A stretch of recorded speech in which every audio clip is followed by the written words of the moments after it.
So today is Veterans Day, and we're going to go ahead and do what we do every Veterans Day on Secular Talk and give you guys what I think is some real perspective into the situation.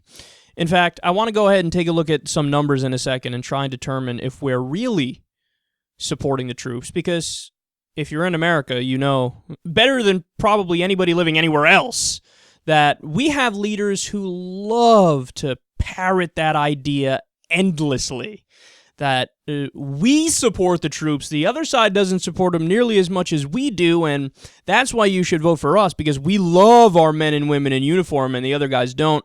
And it's the same thing we've seen over and over in elections, and even when it's not an election, just things that particularly Republican politicians casually say when they're leading. Look at Dick Cheney and George W. Bush. But are we really supporting the troops? And what does that mean? What does it even mean to say, I support the troops? Well, let's look into that. So there was a recent food stamp cut that we talked about on the show. It hurt 900,000 veterans. That wasn't even brought up in the mainstream media. Nobody ever brought that up and said, hey, maybe this is messed up that we're hurting these veterans. So is that supporting the troops? I don't think so. 285,000 veterans are going without unemployment right now.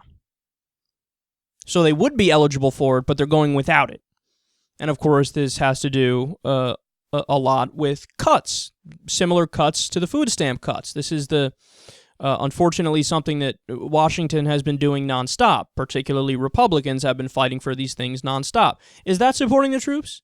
Cutting the unemployment of 285,000 of them? There are 400,000 overdue compensation claims at the VA. So the hospital for the veterans. 400,000.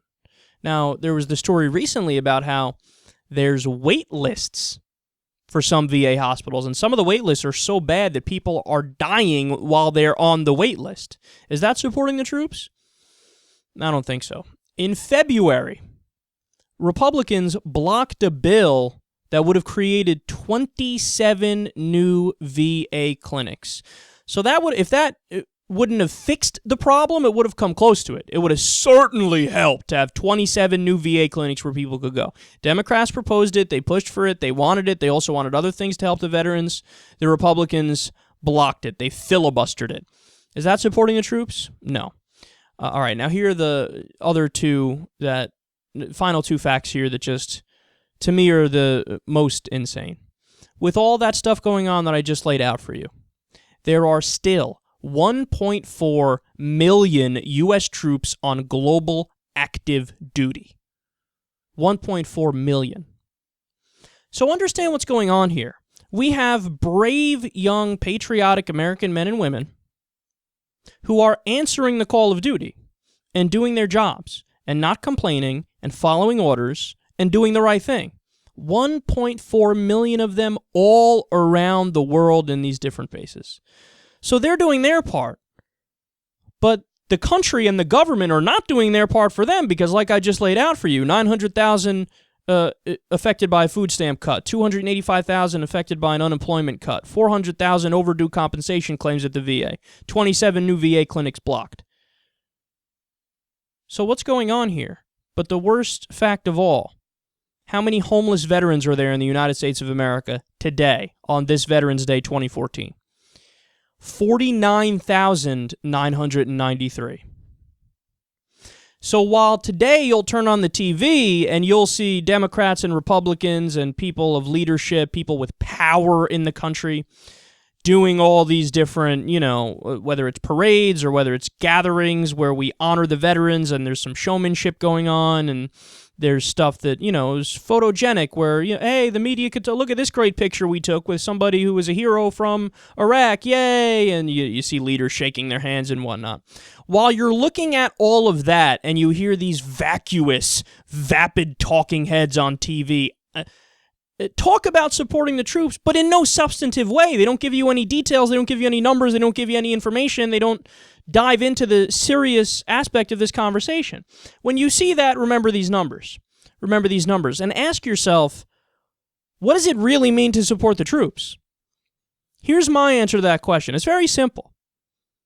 You only send brave young American men and women, patriotic, okay? You only send them to fight and die when you absolutely have to. It should be, without question, the last resort in any situation. I've said it before, I'll say it again. Only when there's an imminent threat of attack against the nation should these people fight. Okay? Because that's real patriotism. Not wasting the lives of brave young American men and women. See, that would be unpatriotic to me. That would be the opposite of supporting the troops when you willy-nilly say, yeah, go to Iraq, go to Syria. We don't really have a clear plan. Stay in Afghanistan. Don't really have a clear plan there either. We'll do some drones in Pakistan, Yemen, and Somalia, so we'll spare you from there. And we'll have 900 military bases around the world, and you'll just go sit in some of these places. Sometimes hostile places, okay? Hostile places. Look, this is the problem, man. This is the problem. The problem is we're so militaristic and we're so imperialistic, and it's the leaders' fault. It's the military-industrial complex's fault. It's not the fault of these soldiers. They're just doing their job. A lot of these people come from not privileged backgrounds, and they need some money, and they need a chance to create a better life, and this is the best option available to them. And they're trusting the government and the state with their lives, and then they violate that trust all the time. All the time. So that's how you support the troops, by only using them when you absolutely need to, and also by addressing these problems with the social safety net.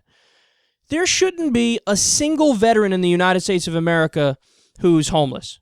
Shouldn't be. Shouldn't be. Put a roof over all their heads. I'd pass a bill tomorrow that says that, okay? I would make sure all of them have food. Again, this isn't radical stuff. If you want to support the troops, you gotta fucking feed them if they need it. It's common sense, right? But nobody's going to talk about that.